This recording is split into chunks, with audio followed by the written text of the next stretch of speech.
Such an honor to have you guys here. Thank you, panelists, for being willing to come on and share your expertise and your knowledge. And I know that everyone has really been looking forward to this. I've gotten a lot of emails over the last couple of weeks of people who were just so excited to hear you all share your expertise. And this webinar is very dear to my heart. I'm a survivor, not of familial trafficking, but of trafficking. And I know that not all of you are survivors of familial trafficking. Some of you are, some of you are survivors who have a more similar story to what I have, but we all have passion for each other. We all are here with the purpose of uplifting the voices of those with familial trafficking and creating equity in their receiving services and being able to sustain services and find a sustainable life that provides them the opportunity to fulfill their dreams, which is what we want for all survivors. And I'm excited that we're bringing a little more light to this population. I know there's a lot of barriers to survivors of familial trafficking, specifically receiving care and sustaining care and finding sustainable exit from re-victimization. And there's a lot that is different from what they have to go through to find that healing that people who have a trafficking situation like mine go through. And so we're going to hear from our panelists on really what familial trafficking is, what those barriers are, and what has been found to be really successful ways of meeting those needs, those specific needs, and then of course that question and answer portion. But first, I do want to introduce you guys to our wonderful, incredible panelists that we have here, starting off with Andrea Hipwell. Andrea currently serves as the Director of Women's Residential Services at Wellspring Living, a good friend of ours. She graduated from the Wellspring Living Women's Residential Program in 2009. She's passionate about survivor leadership. She's also a survivor and understands those dynamics. She's well-versed in the areas of trauma-informed care and strength-based leadership and care. She's been recognized for incredible determination and motivation for change in the area of survivor leadership, and her tenacity supports survivors as they begin a new life. She earned her Bachelor of Science degree in the area of criminal justice from Georgia Gwinnett College in 2016. She serves on the Georgia Statewide Human Trafficking Task Force, the Georgia Coalition to Combat Human Trafficking, and was appointed to the National Advisory Council on Human Trafficking in 2020. So we're very excited to have you here, Andrea. Angela Clark. Angela is a mind-body energy coach and survivor leader, teaching tools for interrupting patterns of trauma and vicarious trauma. She has several worksheet resources available to support survivors to be proactive in their healing. She's a fellow of the Human Trafficking Leadership Academy. Her TED Talk, What to Do After #MeToo, can be viewed on TED.com if you're looking for more of her work. She's working on her book, The Other F Word, her handbook on forgiveness. She enjoys dancing, singing, hiking, and adventures in the wild. She loves her life and wants other survivors to know that they can thrive too. And my friend Christine Sesa, she's a graduate of Fuller Theological Seminary with a Master in Intercultural Studies with Children at Risk and a Bachelor of Science in Education from Ashland University. Christine currently serves as the coordinator of services with the Avery Center. She served as a survivor advocate with CAST LA and Dignity Health, responding to victims of violence and survivors of trafficking and providing emergency services to survivors in the healthcare system. She's a survivor of commercial sexual exploitation of children, specifically familial trafficking, and she currently serves as a consultant with Polaris, the Office of Victims of Crime, New Jersey Coalition on Human Trafficking, and has many highlights. She is absolutely a professional in this work, and she's spoken at so many conferences, such as National Center on Ending Sexual Exploitation, Crimes Against Women, Just, Build Beyond. She's an advocate, speaker, and trainer regarding human trafficking and exploitation since 2014.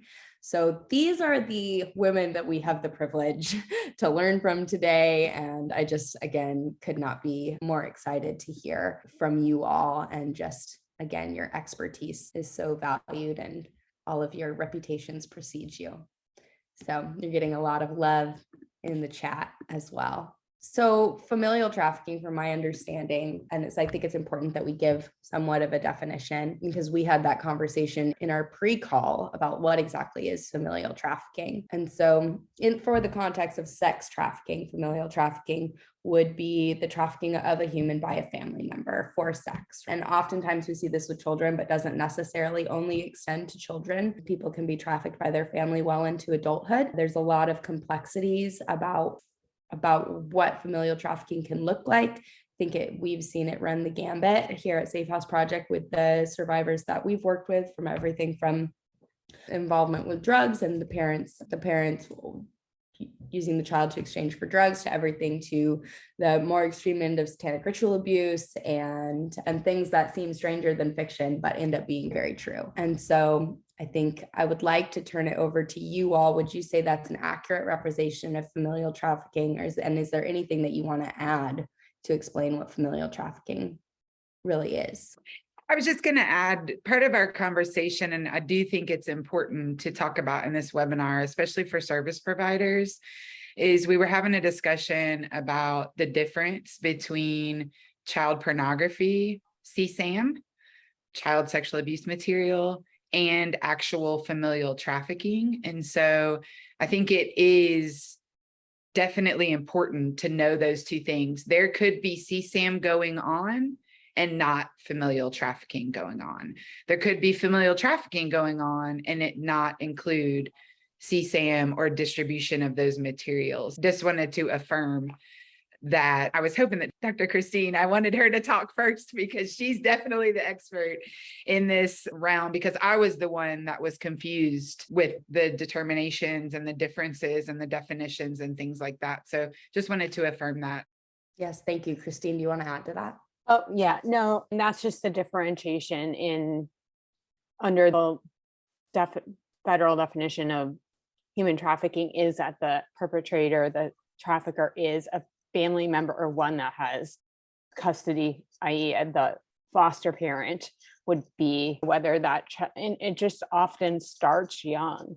It often, when we say the average age is say 14, 16, whatever, the average age in familial trafficking is quite young, is 2 years old, 3 years old, 4 years old. We haven't had enough studies out there to give an average age, but you'll see in familial trafficking, like it starts very young, as opposed to in pimp control trafficking, the grooming will start older. So that's another difference, and that it's that primary caregiver. So there is a lot of early developmental trauma there, where that can also be happening in pimp control trafficking. And usually we'll see if anyone, a lot of people on here I'm seeing are service providers, where you'll see that would have that early childhood trauma of sexual abuse or another type of physical abuse or something like that. But that trafficker is that primary caregiver, so they don't have that person to go back to. So that the trafficker is that father, that mother, that foster care parent, that grandparent. And so that is, and when it happens so young, and we'll get to more of that conversation, but that is the primary. And you can look at a lot of Safe House Project, Polaris, a lot of the providers have more, but that fits under the federal law of what familial trafficking. And then of course there is like a continuum, like you said, of what it can be. So there has to be that third party involved to be that trafficker, that someone who is the child is being sold to, or that is purchasing, no matter what in the case of sex trafficking, no matter what the sex act is, and yes, it does involve labor as well. But so even if it is that, there has to be that third party involved, that third party buyer involved. So involved with the child themselves. The difference between CSAM only as opposed to familial trafficking, because there can be familial trafficking that involves CSAM as well, but there can be CSAM without the familial trafficking. There can be familial trafficking without CSAM. The difference is that the familial trafficking, the child needs to have contact with a third party. Yeah, it's just all those things are crimes. It's just a different crime. Yeah. So, yeah.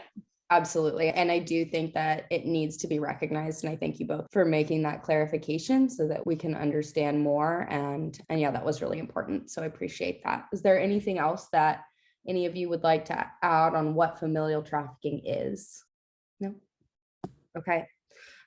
I am sure she's here or that she will read this later. We at Safe House Project work really closely with a survivor of familial trafficking. She's a huge part of our team. The majority of the content that you see that comes out from us is a survivor of familial trafficking. She is one of our absolute favorite people, one of the most intelligent and capable people that I know. And so most of what I know has really come from her being willing to share and getting to watch her journey specifically to exit, to receive services, whether it be curriculum, housing, whatever services it would be that she need. I definitely saw that there are barriers in the way that our current anti-trafficking field is set up that have made it more difficult for her and for survivors like her to access care, because this field was developed specifically to address, really with the mindset of pimp controlled trafficking and familial trafficking second. How would you all describe the barriers that are there for survivors of familial trafficking, whether it be from your lived experience, or Andrea, you like me, from your professional experience of working with survivors?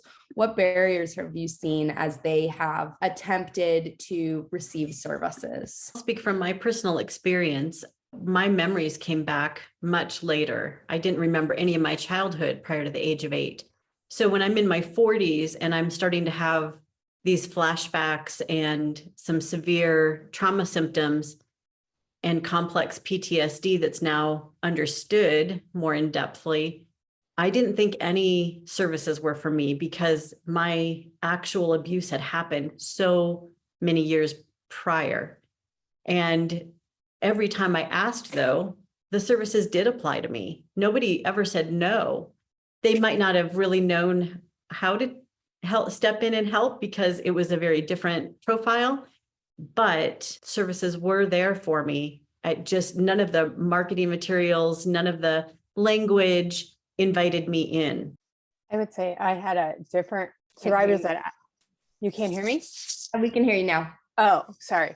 I would say that familial trafficking survivors I've come encounter with and myself have had a different experience, that because we didn't fit the narrative of a pimp controlled survivor, and because a lot of times with the dissociation and things like that, a lot of times when people go ask for help, it seems so unbelievable that people will say, you're telling, especially if it's a younger child or someone maybe 12 or so, they will not be believed.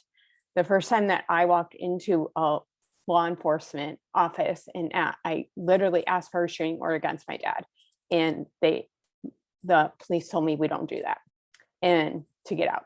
And so I did, because I didn't know my rights at that age. And there were human trafficking agencies that I tried to get help for that would not help me because I didn't fit the narrative. And basically, like, I fell through the cracks and I had to make my way myself, because and even with therapy services, like I now have a good therapist, so no one needs to reach out. But there were many therapists that I ended up just screening people on the phone because they were so horrified by familial trafficking. And there's many service agencies that just wouldn't, case management and all that, wouldn't help me because I didn't fit what seemed like what they were used to. I never went into a safe home or anything like that, although I should have, but it just didn't fit the narrative. Now, I believe that programs like the one Andrea is in and all of that are expanding and do understand familial trafficking now, but even 10 years ago, they didn't understand, and it seemed so horrific that this doesn't happen here in our country. And the original TVPA the law was written in 2000. So that's 20 years ago. But we just understood trafficking to be one type of narrative or a couple type of narratives, but it didn't include that a parent would traffic their kids here. People understood that parents traffic their kids somewhere else far away. And if you go to Thailand, people are expecting that there's kids being trafficked there. That's the expectation that it's happened somewhere over there, but they're not expecting. I've literally had agencies reject me and turn me away. And I'm not here to name names or blast agencies or anything like that. That's not what I am hoping that more agencies expand their service, and not just that CSEC agencies do that, because the hope is that they would already be doing that, but that adult trafficking agencies would expand their services for adults who are recognizing that's what the trafficking was for them. that it wasn't just a bad childhood, that it wasn't just something, they had a bad home, or they were stupid, or thing like that, or they just were forgetful, because that was disassociation. It wasn't just, no one just forgets their entire childhood. And that's the hope, that not to shame anyone who, you know, is on here or whatever, but, or hopefully if you're on here, you're not doing that, but like that we would expand our services to not just, I know grants and all, but because that was my experience, that I had to claw my way and figure stuff out on my own. But yeah, so it was my experience that I was never helped and I had to figure stuff out. And even when I went to grad school, I had a professor who, I'm sure she's not here today, but she like looked at me and said, "You're not stupid. I don't know who told you that." And you think, well, you're in grad school, but I just was clawing my way through life. And I had so many people tell me that. And I didn't understand the rules of grammar. I didn't and she helped me like figure things out. And so for me, I did have a lot of doors shut in my face because I didn't fit the narrative. And I had a lot of dissociation. I had a lot of mental health things, but I hid them well. And I looked like a good functioning, well-spoken adult. And that was like me making it through, like pushing through to like my brain functioning to get through. And so anyways. Thank you for sharing that. And I think when I'm reflecting over the industry, we have so many incredible curriculums that this is not to say that they are not absolutely phenomenal for the demographic that they were created to serve, because they are. But when I look through the curriculums that I'm a facilitator of or that I have access to, a lot of the time when I'll go into work with youth, and there will be someone who was a familial trafficking survivor, or maybe is of course a survivor of that, but that it wasn't their most current trafficking situation, which is something we all talked about.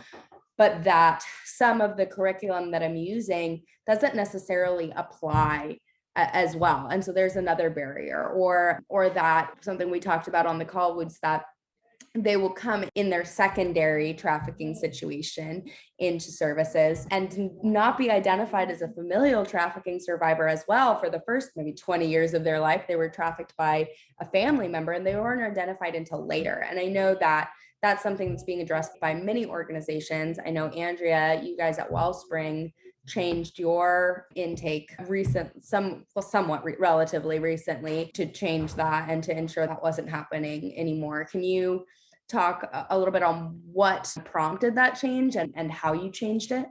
Yeah, thank you for giving me this space.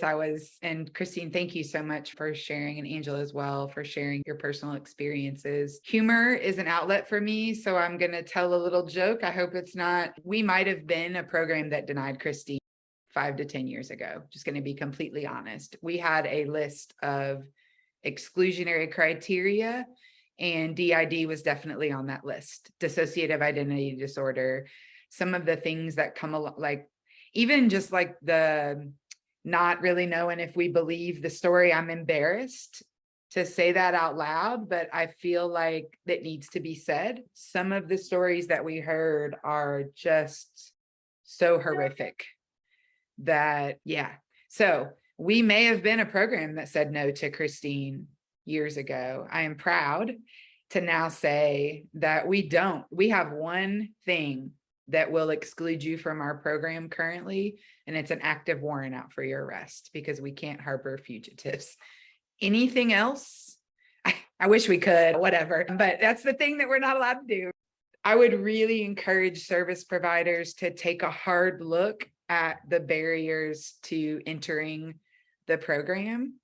It's often overwhelming to think, gosh, she has quite a few needs, and are we going to be able to meet all the needs?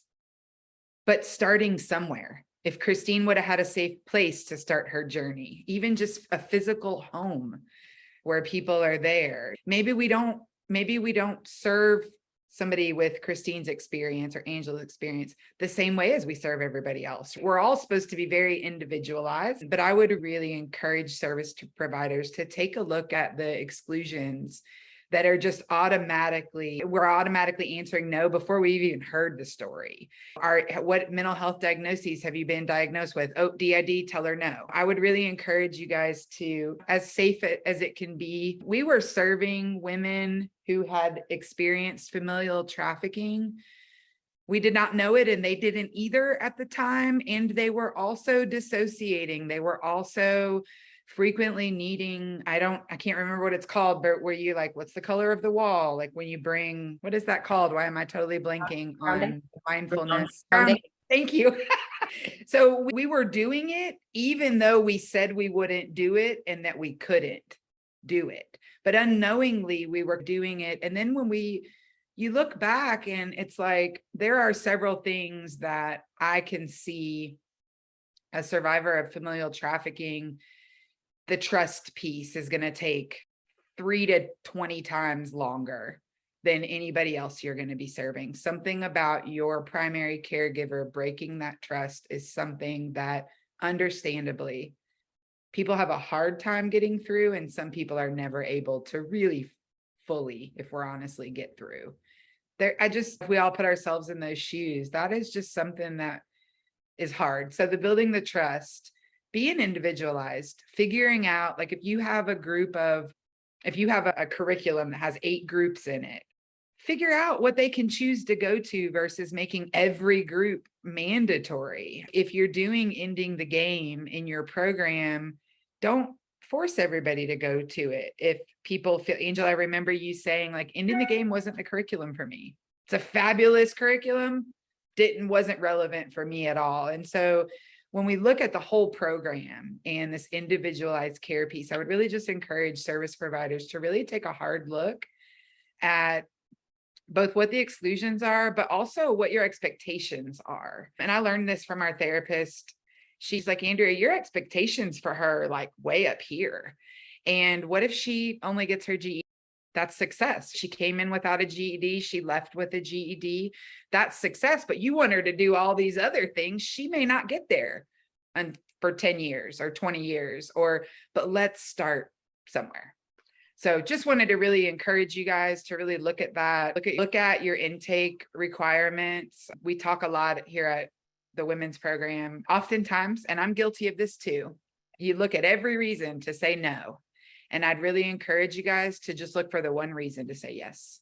And I think that's a huge point, Andrea, the exclusionary criteria, especially with DID. If we're excluding clients who have DID, we know that is primarily going to be affecting familial trafficking survivors. Not that every familial trafficking survivor has DID, but the majority of the people that I know with DID were trafficked by family starting from a very young age. And that has been the number one reason that they've been rejected from programs, has been that diagnosis. So understanding that we're not just excluding a diagnosis, we're excluding a demographic of survivors when we do that. But that, on the other hand, doesn't mean when we'll just take survivors with DID if we're not equipped. It's the extra step there of being like, okay, what do we need to build into our program, into our services, to actually serve this demographic of survivors in the way that they deserve to be served. Angela, do you have something? I'm unmuted for a second. Oh, can I add one more thing? I'm so sorry to interrupt. Just talking to several other people around spring as I was preparing for this webinar. And one of the people that I spoke with was the therapist here at the residential program.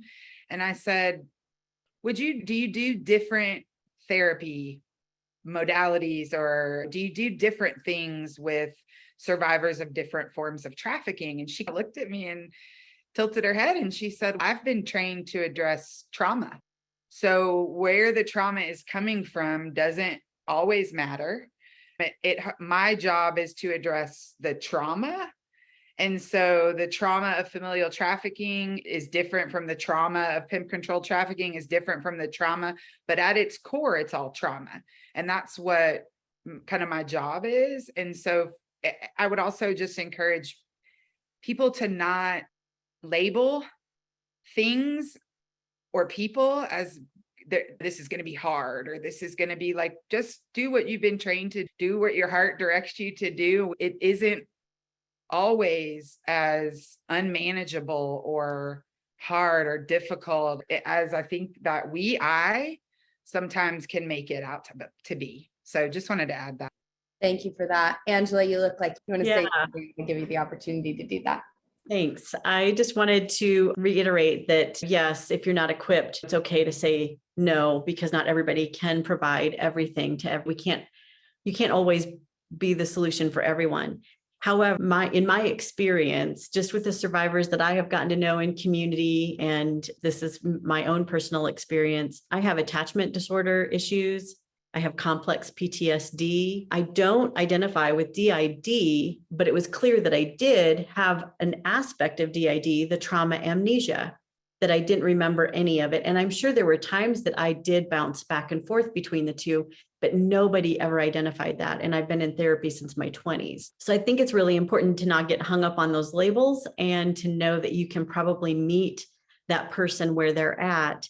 And yet we have to recognize the depth of the harm that is done when our trauma starts at such an early age. Also, the other thing that I wanted to bring into the conversation is the generational aspect of it. With familial trafficking, oftentimes I'm very curiously secure in saying that it was my grandfather that was my trafficker. So it wouldn't surprise me if my mother was also trafficked. Regardless, we were all trained to submit to him and be quiet and do the things that he was asking all of us to do there's a huge spectrum of abuse that happened in our family. So I also like to look at the family structure. And if I just map out all of the divorce and addiction and harms that have happened within our family lineage, it's very clear to me that didn't happen. It probably didn't start with my grandfather. It probably goes back several generations. So when we're disrupting this particular harm, we're asking somebody to change the way their whole family has operated. And most of us, we haven't talked about this yet either, but most of us don't have a relationship with our family of origin. At some point, I needed to draw a boundary and say, I can't even talk to you guys on the phone.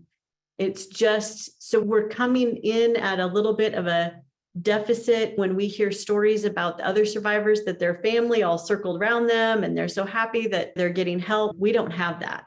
In fact, our family is fighting with us, arguing with us, asking us to continue to deny the things that have been happening for sometimes generations in our family.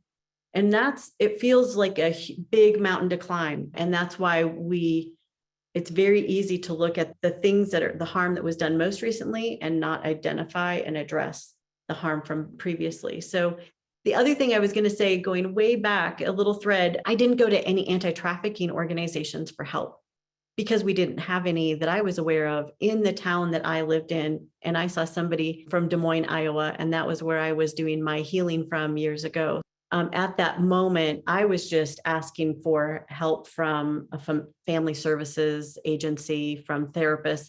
And there are lots of therapists that I overwhelmed with my information. Yes, Christine, it's very hard to find a therapist that has capacity to hear the hard things. And what we share, I usually say it's less than 5% of what really happened.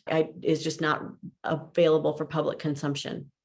So the hard pieces that you do know about my story that I am willing to share, that's a very small amount. Thank you. Thank you. And I think you provided just thank you for your willingness to be vulnerable and open. And two, you gave me the perfect pathway to my next question for you all, which is something that I know we discussed at length when we had our pre-call of how we wanted to host this webinar. And again, as I said on the pre-call, and as I've said on webinars before, this could be an all-day, 3-day intensive training where we could all sit for 8 hours. There's so much content. And so the hope with this is that we can just crack the door in these conversations and provide attendees you resources to dig deeper, and experts who are there and willing to have those conversations with you or point you in directions to delve deeper. So know that we're not going to get to everything in an hour on familial trafficking. That would be insane, but we're hoping to get somewhere, and we absolutely are. And so the question that Angela is kind of leading us to is, it's one thing to access services. It's one thing to start services. It's another thing to end up where Christine has ended up in her life and the amount of healing that she's gotten, with Angela, with the amount of healing that you have been able to access and resource. And what are the things that people need to understand about what familial trafficking survivors need to continue to heal long-term, to get to the point of healing where you're at and you're accessing, and how can they be better allies in helping the survivors access that level of healing? As Angela referenced, familial trafficking survivors, so some people choose to stay in connection with some of their family. So if for every individual choice, if to choose to stay in connection with their family or biological family, or to disconnect. For a lot of survivors of familial trafficking, they will choose to, for some at least, they will choose to disconnect completely from their biological family because they were the perpetrators, at least some of them. So I say that to say that for some of them, they will need longer term services with the agency. And that might not mean residential. That might mean a case manager. That might mean somebody to turn to. And the reason I bring up family is Rachel Lloyd was the first person I'd heard this term from, so I'm crediting her. And probably other people have said this as well, but Rachel Lloyd was the person I heard it from, was survivors of familial trafficking particularly have to create a family of choice. There has to be people in their community, wherever they choose to land. It might not be where your agency is, but wherever they choose to land, that becomes a surrogate family for them. Whether that, whoever that means, however that, and you, service provider, help them develop that, whether that's if they like to do arts or their church community or whatever that looks like, but they need people around them because they literally have no one when they start out. They have 0 people. Because, if another survivor leaves the program, they might go stay in their a grandma's couch or an aunt's whatever, or if they run into trouble, if they get a health diagnosis, they would call their family, but the familial trafficking survivor has no one to call. Or when they celebrate their birthday, you would celebrate your birthday with your family, but if you don't have a family. So that is one thing. And also you need basic life skills. Like you look back on your life, or if you have a kid, you're teaching your kid along the way, like how to make dinner, how to grocery shop, how to do those basic life things, how to ride a bike. And the familial trafficking survivor, when those skills were being developed, they were being trafficked. So a lot of people, not all, nothing is all encompassing, don't have those skills. So they have to figure out how to do they probably have some things because they've made it this far, but they might not know some things.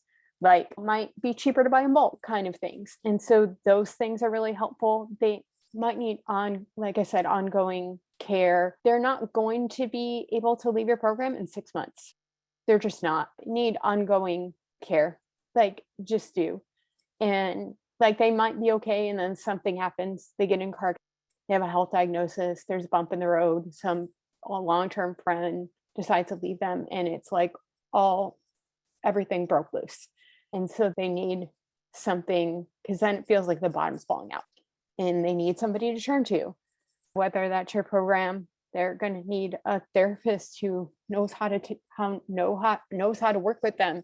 Whether it's a really good trauma-informed therapist or somebody who knows how to work with them, or someone who's not freaked out by what's happened to them. And hopefully good therapists will not be freaked out, but those kind of things. And just, those are like your basics, and like figuring out what do I want to do? Because for so long you've been surviving. And so things like, people ask me sometimes, what do you do for fun? And I have to really think, even now, I like the beach. I like certain things. Like I can think of a few answers, but for so long, I was in survival mode for so long, I didn't know the answer to that. And so helping them, like those basic things, that post-traumatic growth stuff, like it's important. We work on certain things with PIM controlled survivors, but it's the same things. But I find that a lot of familial trafficking survivors, I do this, we'll just go into shutdown mode. We'll go into on. And so I think those are really important, critical things. they're not shutting you out. They don't know what to do. Like, Absolutely. And I want to circle back to something that you said at the beginning, and then I want to give our other panelists a chance, but I want to just recognize we were having this conversation with another group of survivors that I serve with, and a few of them are familial trafficking survivors. And when you said that while many survivors of familial trafficking do completely end relationship with their families, many do not, and many, or at least may not at that time that you are serving them, and they may in the future. And especially with serving youth, something that there was a statement made by a familial trafficking survivor in this group that I serve on, that for so many youth, they don't want to leave their family. They just want the abuse to stop. And I thought that statement was so powerful. And also because I think not only does it speak to what so many want, but it also speaks to why that hurt is so severe and why that hurt requires different or prolonged or services, is because it is ending that effectively that relationship with the family, whether it actually ends through conversation and through relationship or not. What is supposed to be is not there. So I wanted to thank you for bringing up that fact that there are many who choose not to end, or we may access them before they have chosen to end the relationship with their family. But I do want to, and see, this is another time where I'm sorry, guys, probably not going to get to question and answer. And I promise I will gather them for you and have them sent out. But I do think it's really important that our panelists have the opportunity to address this question, and then anything else that they might want to add before they leave. Go ahead, Angela and Andrea, if there's other things you want to add related to this question or just in general. I think everybody's asking about other curriculum, and quite frankly, I don't think it exists that's geared towards familial trafficking. Christine, we haven't written it yet, but I would also like to point out that Christine wrote a lovely piece in the tip report, and I don't think that was mentioned in her bio, and it's really a quality piece on familial trafficking. And I would advise you all to go find it. It's from 2020 tip report, or 2021, I believe. 2021. We can send that out when. Yeah. Sends it. Yeah. There is some good information that's been filtering out. I've only been part of the movement for 4 years, and I've seen tremendous growth in the last 4 years. So we have a lot more access because we're speaking up and we're saying we have a different experience. As far as family, I saw one of the other questions in there. It's not it became necessary for me. It is an individual choice. And as far as supporting people, I loved that Christine talked about holidays, birthdays, the times when everybody's gathering as a family. I quite frankly go off by myself typically because I don't want to invite myself somewhere. And unless people around me are aware of it, the fact that I'm not going to be getting together with my own family, I'm just spending a holiday by myself, which I've become very equipped for. And I actually enjoy it and cherish those days with myself, but that's not everybody. Some other people really want to go out and celebrate and be a part of the holiday spirit, whatever. Yeah, I think. Is there anything else, guys? I wanted to just add from the service provider perspective, after hearing both of you guys share about families and what that means, I think it's a even bigger risk when working with survivors of familial trafficking to have loose boundaries, because they're looking to fill a family role, mom, dad, grandpa, that you will never be able to fill, no matter if you want to or they want to. They don't know they want you to, but I would just, obviously boundaries are important for all service provision, but the two avenues that I've seen it come out even more with the fabulous young women that we serve are people that have been adopted and people that have been in familial trafficking, because that when that family of origin is disrupted, they may not always know, but they're looking for somebody to fill that mother role or that parent role.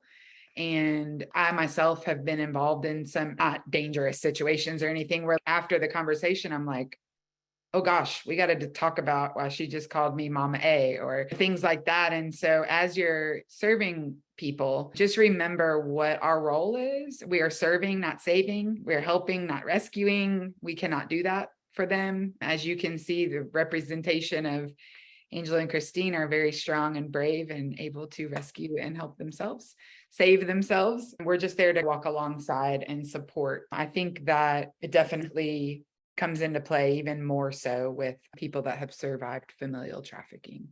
There was something brought up that I would like to touch on regarding safety issues are different, and oftentimes depending on the perpetrator, ongoing for familial trafficking survivors, because sometimes family kind of brush it under the rug, or the family member is always there, and that is your trafficker. So sometimes pimp controlled trafficking, like the trafficker goes to jail, and sometimes with pimp controlled trafficking, it's always there. But there are a number of familial trafficking survivors that can never be online, that can never be there. Just yesterday, somebody texted me asking me if this was me from the state I'm from. So that's the kind of thing, like the perpetrator never goes away until to where we have to continually be vigilant that this person's still there. And a lot of people still think, where some people have to change their names, change their phone numbers, change everything, and consistently be on guard.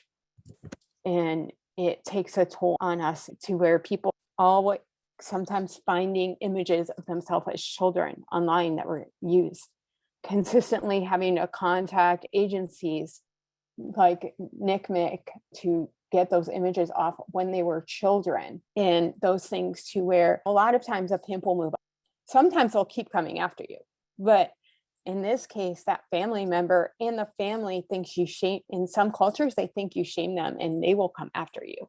So the security needs to be extremely high for the survivor. In a lot of cases, this is not a case of just child abuse. It's trafficking and needs to be treated as such. And a lot of people can't ever go public because of the security. And in many cases, their life is an extreme danger still, like every day. There has to be high safety protocols for many people with familial trafficking. It's not just because they were kids doesn't make it any less dangerous.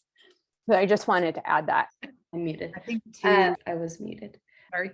No, you're okay. I again, thank you, Christine, for touching on that, because I know that's something that can be very different with someone who's been trafficked by family. And so I appreciate that. And I want to respect our panelists' time and our attendees' time. And I wish that we could sit here for another hour. And I wish that we had time to do the questions today. There are incredible questions in the chat that we will get answered and we will send to you, I promise. If there are any more than anyone has been waiting to drop into that question and answer, please do so in the next 3 minutes, or in the chat. I can get them from the chat and the recording as well. But I just wanted to take a minute to just recognize the three of you and your willingness to come on and share your expertise, to share your lived experience, and to educate us all on this, and to trust that we'll believe what you're saying and how important that it is. And I'm just grateful that we're all in this fight together to serve trafficking survivors better in whatever way that needs to be done. And I'm grateful that we get to learn from you. And attendees, I will be sending out a recording of this email, hopefully by this webinar, but hopefully by end of week through email to everyone that registered for the webinar, including that'll attach a document that has the question and answers from our panelists. You will be able to access those things. I'm not going to share their direct contact information unless they specifically tell me that they would like that, but I hopefully can find some resources as well to share. I will share the different organizations that they each work with, so that you can contact them through that as well, and just learn more about the work that they're doing, and hopefully continue these conversations and see them speaking at conferences that are coming up and different trainings, and possibly have them train the people that you work with, because that's really what we're hoping for, is to everyone to be able to do those 3 days intensive and really learn every facet of this, and not just what we can fit into an hour. And so again, thank you all so much for being willing to join us us and lend your expertise. Attendees, thank you for coming and being dedicated to this work and to this field and to survivors. And just, we appreciate you. And I hope to see all of you next month as we jump into another webinar. I think what we're doing next month is conversations around conspiracy theories and why they're detrimental and untrue. So I appreciate you all just being here with me. And with that, we're gonna end. Thank you all.